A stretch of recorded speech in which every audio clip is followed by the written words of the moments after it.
I'm Tony Lombardi with a Russell Street recap brought to you by Royal Farms.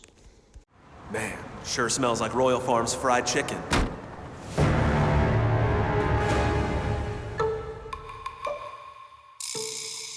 Best fast food fried chicken in America. You ever try it?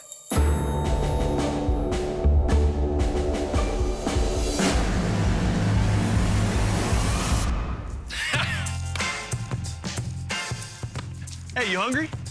Royal Farms world famous chicken. If you haven't tried it, you don't know what you're missing. This week we learned about some big changes at 105.7 The Fan. The tag team of Scott Garceau and Jeremy Conn, staples at the station during the 2 to 6 p.m. time slot since 2010, is breaking up. Garceau is moving on to do play-by-play for the Orioles on both MASN and radio, while Conn is being moved to the 6 to 9 p.m. weekday time slot. In their place from 2 to 6 p.m., station Senior VP Tracy Brandis has appointed Ken Wyman and Jason Canfora. According to Brandis, and I quote, "This revamped programming schedule will allow us to continue providing around-the-clock content for Baltimore's biggest sports fans. Adding Jason and Ken to our already successful lineup is a big win for our market. We are also excited about Scott and Jeremy's new roles. All are an integral part of the success of 105.7 The Fan," end quote. Big mistake, Tracy.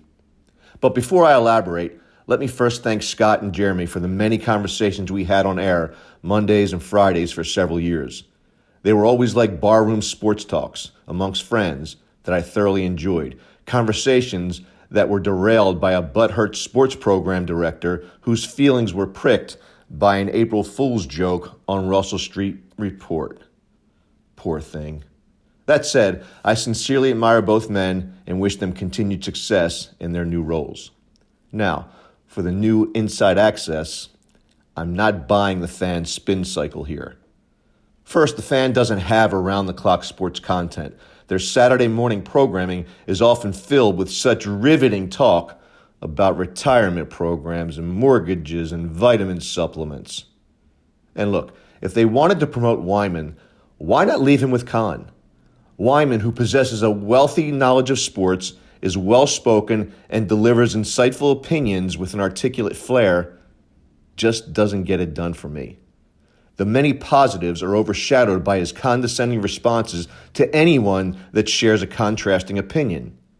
But matched up with Conn, the two shared a very solid on-air rapport.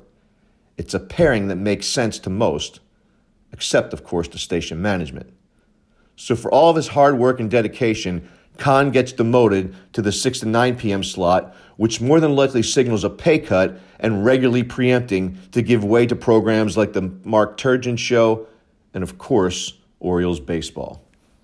As for the addition of Canfora, Brandis apparently doesn't pay attention to Twitter, where Canfora is generally regarded as a joke. How ironic is it that the new program will be labeled Inside Access, when the next accurate breaking story that the Baltimore native produces will be his first?